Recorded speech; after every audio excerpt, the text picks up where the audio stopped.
We're live. Hello, everybody, and welcome back to episode 6 of In the Huddle with Scom and Slump. Today, we've got a lot of great stuff to talk about. It's Wednesday. 2 days ago on Monday, the E3 presentation of Madden 15 happened, so we're definitely going to get to that. We've also got a lot of great stuff to talk about, including what a great MUT weekend we just had. There were all kinds of new stuff that came out in packs. There's also a lot of old stuff that came back in packs, so we'll definitely talk about that. And then Scom and I finally have a little bit of leeway where we can actually talk to you about some of our experiences playing Madden 15. So Scom, let's hop right into it. It was a great MUT weekend. What were your thoughts on what happened over the weekend? I had a blast. I mean, I don't know about you, but I ripped a lot of packs. I ripped 0 packs, but I still had a blast. Right, and you got to have a blast for multiple different reasons. It affected both of us in ways that we both played the game, and that's why I think it was a very successful weekend. They brought back a lot of old content. We saw ghost cards. We saw Thanksgiving Day cards. We saw Pro Bowl cards. We saw the Super Bowl cards. We saw all the cards come back, and we even saw the egg. But with all those packs being ripped and all those cards coming out and all this content coming out, what happened and I think it benefited you a little bit, didn't it, Slump? Yeah, it definitely, I think, impacted me in the way that I play the game a little bit differently than it would for you.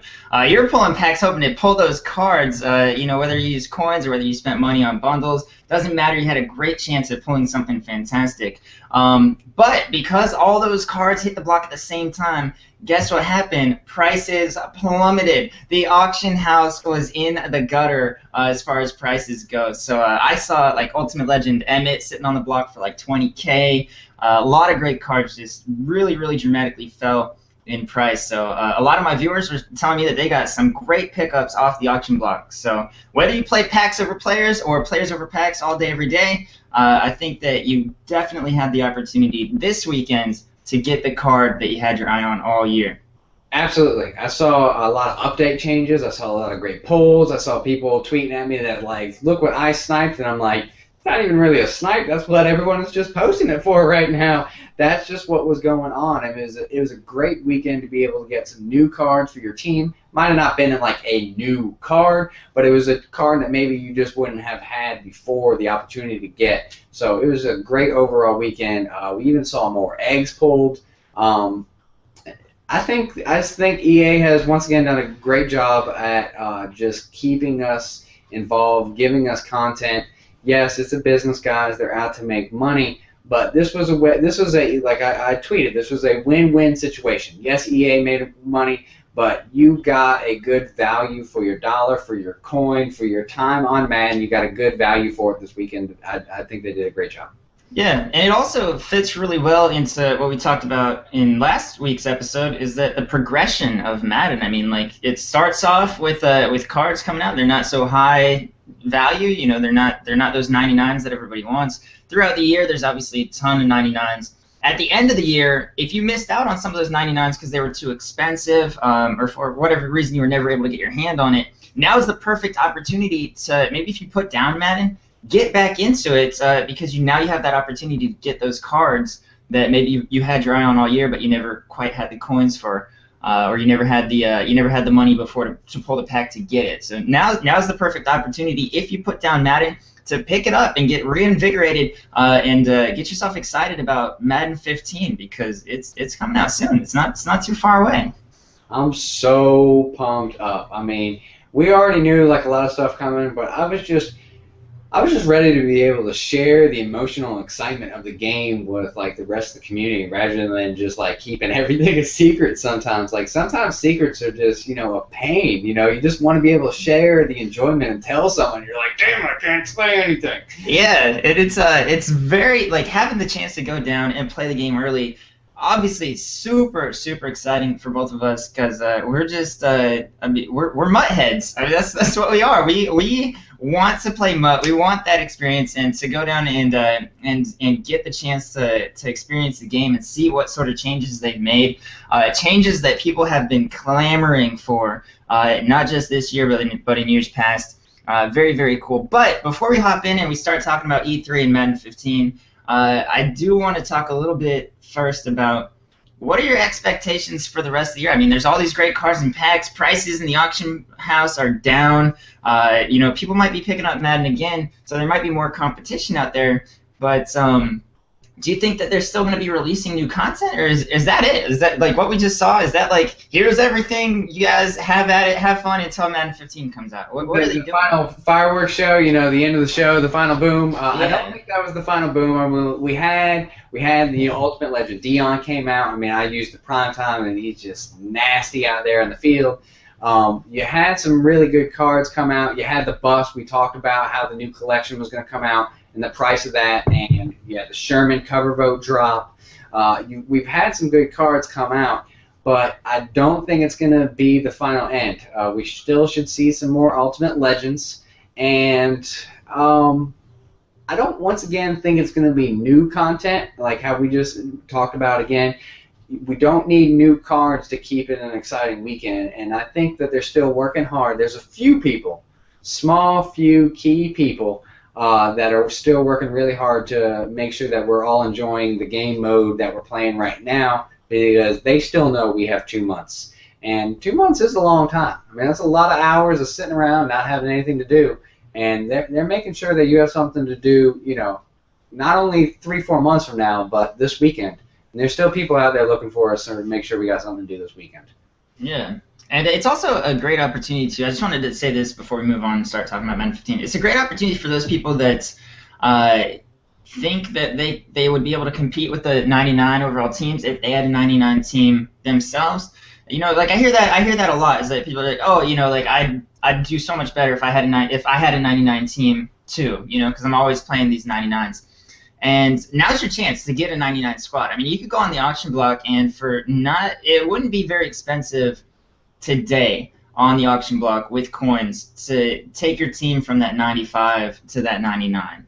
There's those key cards that you've been wanting, that you've had your eye on this whole time. Right now is the time to get them, because prices are low in the auction block. I'm telling you, there hasn't been a better time all year to pick up a ton of cards for a great price. Yeah, you can find almost a very, very strong, overpowering player for under 100,000 coins for each position on the field. And that is definitely going to be something that, if you never got to play with an awesome quarterback, or you didn't have, you maybe had one good DB, but you never really had 4 good DBs, you can take 100,000 coins and go get 4 good DBs. I mean, you can get some crazy good players now for cheap, and that's definitely a good way to build your team. So great point. Yeah, and understand that some of the cards that have come out now, they might be more expensive than cards that have been out for longer but are actually better cards. Like the cover vote Richard Sherman card that's out now. That one's kind of cheap, because a lot of people were like, get it. But it's not the best corner in the game. It plays very, very well. It has very, very tight man coverage, but there are other cards out there that you can get that will do just as good a job, if not a better job, for a cheaper price tag. So just because it's the newest card out doesn't necessarily mean it's the best card out. So keep that in mind when you're choosing your cards and trying to build your team into the best squad possible. Absolutely. That Sherman does a really good job at making sure all my players are high graded.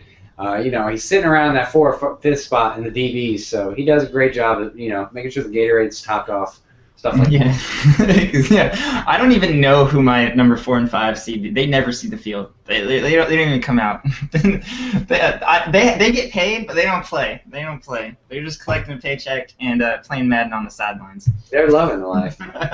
Yeah, exactly. All right, so now's our chance. Let's move on. Let's talk about Madden 15. This is the first chance we've had to actually kind of discuss some of the things that we've been wanting to talk about. Primarily, you know what? Actually, first let's talk about the presentation. All right, we most of us, I think, watched the E3 presentation. If you haven't seen it, definitely go check out the presentation. Watch some of the announcements that they made about changes. The whole presentation was all about defense. It seems like the primary focus of Madden 15 this year is going to be defense. So what are your thoughts on that, Scom? How do you feel about it? Well, I think it was a great turn, great switch of what they've been trying to do. I know from a lot of players that they've always been complaining about defense, that there is no defense, that the scores are too high, that they are just, they call the right play, nothing ever happens. And EA did a great job of making sure that they listened to the feedback and improved the defense. Maybe went with the wrong focus in the event, talking about the cone and the angle. Like, if they would have just maybe showed different angles and then showed the cone, like, just in a gameplay for a second, but then just talked about how they improve defense, how the AI is improved, how defensive players react and positions react the way that they're supposed to react, how they're going to be more aware on the field and things like that are going to be more responsive. That would have been a little better to, like, maybe see, Richard Sherman play the back shoulder fade a little bit better. Like, see how he turns the shoulder and knocks it down. Maybe with the tackling cone in there would have been a little better presentation because, I can definitely say it caused us a lot of shock and awe within the community. A lot of positive and a lot of negative, but people were they get so hung up on that one thing. But overall, I was still very, very excited that the emphasis was on defense.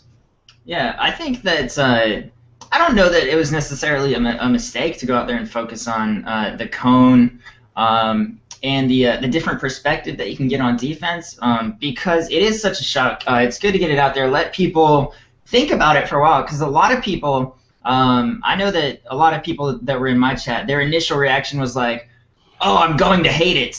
And I was like, well, if you go into it with that mindset, of course you're going to hate it because you're going to find all these reasons as to not see its benefits. But I think it's a really cool thing. It's definitely going to help people that maybe aren't as familiar with the game or aren't as hardcore players as you and I that are able to make the adjustments, that we know what we're doing on defense, and we know how to control it. If somebody's just picking up the game, having that cone, which, by the way, you can turn off, having that cone is going to help them. Wait a second, hold on. Can you go back, repeat, rewind? I didn't get that statement. You can do what with the cone, sir? Yeah, the cone is it's there to help people out, but you don't have to use it. If you don't like the cone, go ahead and toggle it off. Play defense without the cone. It's not a huge deal. It's just there as a tool to help you get used to the new defense because the defense is going to play different. It's going to take a little bit of getting used to. Even for people that have poured hours and hours and hours and hours and days and months into the game, it's going to require some adjustment. Obviously, they've made a lot of changes, especially on next gen with the way that players can move and react and stuff like that. Yeah, the cone. I think it's good. I think it's going to help more people be able to pick up the game and maybe lessen the intensity of the learning curve, because that's a problem that Madden has had, and that's a reason that the community is so exclusive, is because the majority of people, if they pick up the game and they hop into a game online and they get matched up against you, then guess what? They're going to get slaughtered and they're going to think they're terrible at the game. They're going to return it to GameStop. They're going to trade it in for Assassin's Creed. Don't be so quick to judge the cone, because it can help out people that aren't as used to the game. And like I said, you don't have to use it. You don't have to. Oh, absolutely. I mean, there's been all kinds of features. I mean, they've even had the defensive angle where you've been able to click your linebacker, select your linebacker, and get that different angle if you wanted to lock onto your defensive guy. And I mean, yes, now it's not a defensive lock, it's a different camera angle where you can still switch your players. But I never used it before. I won't use this defensive angle probably now either. I might use it like in, team mode or just some other things playing around for like YouTube videos or things like that. And I think that's a really good way to be able to showcase different stuff. But no, in a serious gameplay type mode, I am not going to use the different angles. I probably won't be using the cone. I'll probably use the cone, like you said, for the first week, get the motions down, make sure I have everything, but then take away the cone. And that's going to be something really good for the person that just isn't die hard, that they do just pick up the game every Saturday to play 1 or 2 games, and they're not going to get destroyed. And you can say it's a crutch, you can say whatever it is to help them out, but it's a way to be able to build a community, like you said. And that's the goal, is just to get more people playing the game. Yeah, the more people that are able to pick up the game and, be competitive in it and at least keep the games close, if not win the majority of their games, it's going to raise everybody's level of competition. And I think that they're doing a great job with it. And I'm not even, like you, I'm not going to jump to the conclusion and say that I'm not going to use it, because I haven't had enough experience with it. I might find that flipping the camera angle gives me the best opportunity to win on defense. And you might see me, in a future podcast, we might be talking about the pros and the cons of using it. And we might have a lot more pros for flipping the camera angle as opposed to keeping it the classic style that we're all used to. It does give you a different angle. Who knows, what sort of reads or tells you're going to be able to see, based on, or like how much of a better jump you're going to be able to get on passes, or you'll be able to see the receivers and the line and just everything in a totally different way. And I fully expect it to be useful in some situations, if not in every situation.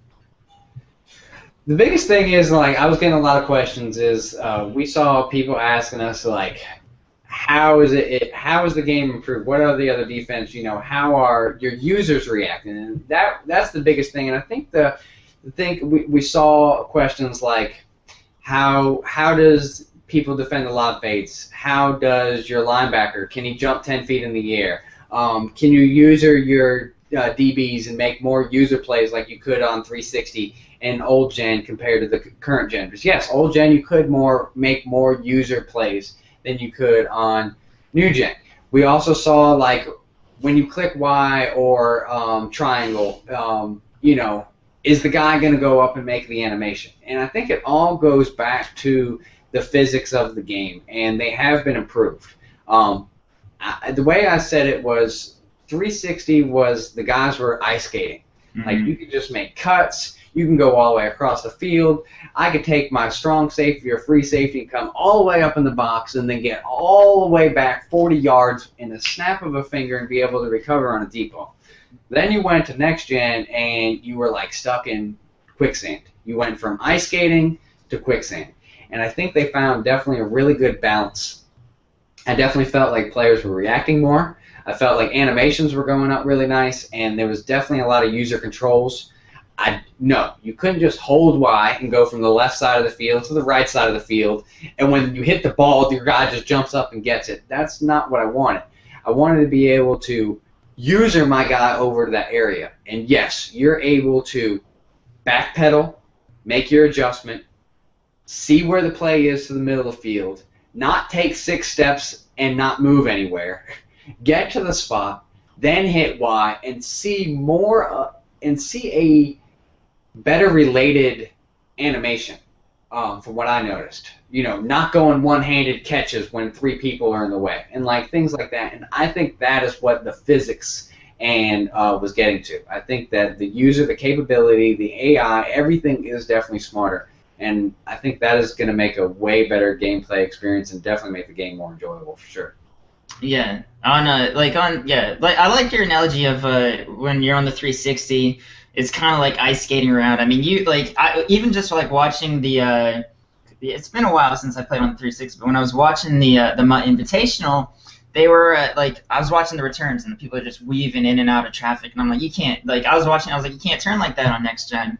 If you try to do that, your player takes 10 steps to stop. And on next gen, this year it kind of feels like sometimes your players have those ankle weights, wrapped around their legs, and so when they're trying to stop, they have to take extra steps. So that's something that they've definitely polished up. So you're still going to have the more realistic feel. Momentum's still going to play a factor, but if you take 1 step, it's not going to take 3 steps to stop. You're going to be able to do a pivot, and it's going to help with user ability on defense. It's going to help you kind of bait the quarterbacks into throwing it your way. Be like, oh, he's going the wrong way. Oh, wait, no, he's not. He's totally faked me out. So I'm really looking forward to that. But then again, that type of adjustment is something that's you'll see more of that along with players that are more I don't know, technically skilled, like people like you and I that can make those fine-tuned adjustments and really have like a full grasp of defense. So I think that they've done a great job of balancing, trying to like bring new players into Madden in order to build the Madden community, but also not doing it at the cost of upper tier players losing their edge or losing that competitive spirit. So with all that being said, do you feel like Madden 15, with all the focus on defense, do you think that defense is going to be easier, or do you think it's going to be harder? Because, and like what I mean by that is like people that have the offensive schemes, like they can come out and they can run 5 plays and pick you apart all day. Do you think that people are still going to be able to come out with that 5-play scheme and just totally destroy your defense? Or is your defense going to be so good, the AI going to be so smart that you don't even have to play defense? If somebody comes out and tries to beat you at the same five plays, your AI is going to pick up like what they're doing and stop it for you. So how's that balance going to work? Because like with all the focus on defense, I could see it going either way. It could be easier to play defense because you don't have to do anything, or it could be harder because of all these different adjustments you have to make. I don't know. What do you think? What do you think? From what I noticed and from the different things that we tested, and we tested, the first time I was down there, we played 3 days of gaming, and we got a lot of different lab work in. And the AI is definitely more intelligent. I think this year and last year, offense was easier than defense. Even if you did not understand offense, you were able to play offense easier than you would play defense. And I think that is pretty much what they're trying to do, is not make it so much easier, but balance the level of skill needed to be able to succeed on offense and defense. And I think the level of skill needed to succeed on offense and defense are definitely more balanced now. What we noticed, and like what you said, the AI isn't intelligent. It is not a self-based artificial intelligence that's going to be able to learn and adapt and mold off itself. You are still going to tell the computer what to do. No, you will not have to user control every single player. For an example, we were playing a game and we ran an out 3 times in a row because we just know how OP curls and outs were the last few years. And you're like, even if I run, sidelines and put, a zone, short mid zone in there, yellow zone in the area, and you're like, I still got beat. Like, what is going on? Like, how does this guy not know what's going on there? He's ran it 500 times. Literally, we ran the out, first down. Ran the out, first down.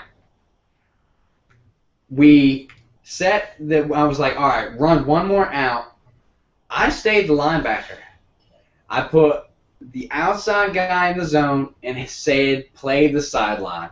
He hiked the ball and threw the out, pick 6 all the way back to the house. And I mean, that's what I wanted to see. And like, you saw the tendencies of like all the players. You saw when it was more of a running situation that you're like, that guy did not just get the yardage every time. You saw your defense crashing more in the area where it should be. They were more combined and working as a team is what I noticed rather than separate AI. And I noticed more team interaction from everybody, which will make it easier. So you think it's going to be easier to play defense, which is obviously going to make it more difficult on offense to develop a scheme, or maybe not necessarily more difficult, but your scheme is going to have to be more involved. So like what I'm thinking is that this year, more than any other year, you're going to have a run game.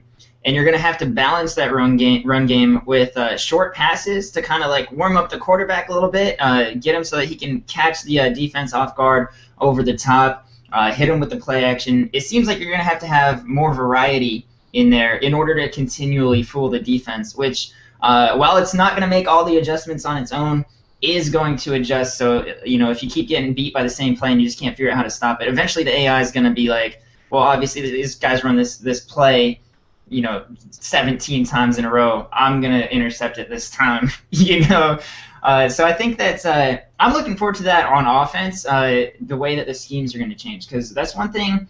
One of my main gripes is playing against somebody that's just running the hurry up, running the same play, and if you adjust, like you only have time to adjust for a certain amount of the things that they're doing. So like if he's hitting you on an out and you adjust for the out, suddenly he's hitting you on the other route that's a drag, and you don't have time to do both things. So I think that it's going to help balance that out. So I'm really, really excited to see the schemes become more advanced, more complicated, and I'm looking forward to developing my own scheme, because I do that too. I mean, I have like a 5-play scheme. If you watch my stream, like you're going to see play action Bills cross. You're going to see the trail shake and some play actions, some runs and stuff like that. But it's not like I don't have 15 plays, I want to see if you're going to ever call man next year. I want to see if you're going to rip packs and call man defense. I call man defense. If somebody goes 5 wide on me, you'll see man defense. Okay. But I'm running a new defensive scheme. I'm not doing the cover 3 thing anymore. Oh, okay. It's different. And since I've adjusted to this new scheme, I just want to let you guys know I'm 45-5, so pretty good. Whoa. You're still what? Are you number 3 or did you move to number 2 now? No, I'm still number 3. But if you look weekly or monthly, I'm number 1. So. Okay. Well, just so you know, I am coming after you. I've broke the top 1,000 now. Mm-hmm. I'm like 864. I'm hoping that somewhere around 400 or 500 of those people maybe just aren't playing anymore. So hopefully a few more games I can start. I'm coming for you though. Yeah, you'll probably gain like 50 spots a day. So your rate of increase is definitely way faster. You're gonna catch up to me in no time. What I secretly might do is still play a little bit more after 15 comes out, just so I can catch you when you're done. Yeah. I'll check it occasionally and be like, whoa, Scum's getting a little close here. Let me throw back Thursday time. Exactly. But I really do think that the improvements that they've made are definitely going to make defense more enjoyable. I think it's going to make the game more enjoyable. Like you said, it's going to take a lot of frustration out from the people that play a lot, know what to do, and just aren't getting the results on defense that they think. I really do feel that you're going to be able to see the results that you want. You're not going to be ice skating around the field, but you're not going to be stuck in the quicksand. You're going to be able to react to the ball. You're going to be able to make the user plays. You're going to be able to attack the line of scrimmage and sack the quarterback. You're going to be able to make the play on the running back, or you're going to be able to realize that the pass and go back and get into coverage. I think there's a really good balance. I think it's the new play calling systems, the new AI. I think everything is going to make it a very, very fair, balanced game on offense and defense, and giving you the same amount of ways to succeed. Because it just seems like there are so many ways to succeed on offense and not that many ways to succeed on defense. And it seems like they did a really good job, once again, of just balancing the way to succeed on offense and defense. This just raised a point in my mind, is that the defense is going to react more on its own. So do you think that, like, how I was running the cover 3 scheme? I was calling cover 3 100% of the time on defense, and I was having great success with that. If my defense is automatically going to be adjusting to what the offense is doing, a little bit, and helping me make those plays, is the offense going to do the same sort of thing to balance that out, or is running a cover 3 strategy 100% of the time going to be the best defense that you can possibly have? Like that's going to be interesting to see, because it's not like your offense, like it's not like your receiver is going to notice that I'm running cover 3 and automatically hot route himself into a streak or something. But he can change his placement of where he runs his route and where he cuts into the zone necessarily, though. Yeah, that's true. So he could, if he sees that I'm running cover 3 every time, he knows that a particular spot on the field is going to be open, to make sure he sits down there, runs a little bit slower through the hole in the zone. So it's going to be interesting to see if they focused on that, if it's going to be or if that's going to be something that we're going to be clamoring for next year. You guys have to realize that the game is under constant improvement. Everything that they do to change the game for the better. They do it in reaction to the things that you guys want and that you guys tell them that you want to see in future iterations of the game. So they do hear you guys. They are doing everything that they can to put out the best football game every single year. And this year's no exception. I'm so excited for Madden 15. I cannot wait for it to come out. I'm really, really looking forward to having the chance to sit down, develop a more in-depth offensive scheme. And you know what? I'm also really looking forward to flipping the play, seeing the whole different camera angle on defense, and trying it out, seeing if it's something that I plan on using, something that's beneficial to me, or something that I could do without. And if it's something that everybody collectively agrees is useless, guess what? It's not going to be in the next game. Absolutely. Absolutely. Just like, they've tried a lot of features. Some features stick around, some features don't. If the feedback continues that the defensive tackling cone is horrible, I'm sure you won't see that in 16. If they see that, 0.5% of the people use the camera angle, then they won't use that. But if they see that, the majority of the community is using it, they'll use it. They wanted to focus on defense. They try to give a different eye. It's a really good thought, and like you said, we'll see how it all plays out. Yeah, and be careful not to don't tell us that you're going to hate it before you have like 3 minutes of experience of watching a video during a presentation on E3. You haven't had a chance to try it out for yourself, so don't shoot it down before you have a chance to experience it, because it might turn out that it's the best thing that you've ever seen happen to Madden. But if you go into it with the attitude that you're going to hate it, chances are you're going to find all different types of reasons as to why it doesn't work. Or, you know what, you might not even give it the chance that it deserves. You might try it once, flip it, have somebody throw a Hail Mary on you and get a touchdown, be like, nope, never using it again. And then you could be missing out on a totally spectacular feature in the game. So don't shoot it down before you try it. Give it a shot, you guys, because you never know. Just keep an open mind about it. That's what I'm trying to say. Keep an open mind about it, because you never know if it's going to be something that turns out to be your favorite feature of Madden 15. Absolutely. So I think we pretty much covered everything. We still should have some really good stuff to talk about next week. I'm excited about more news that we do know about that we still can't drop yet. I was really hoping that we were going to be able to drop the news today, but it doesn't look like the corporate gods above have gotten all their ducks in a row. So we're still having to wait to drop a little bit more news. So stay tuned next week. We'll hopefully be able to have a lot of information about that. We should have a really good another MUT weekend. And as always, we do appreciate you guys watching. Yeah, leave us your comments. Definitely let us know. What are your thoughts on the E3 presentation, on the focus on defense?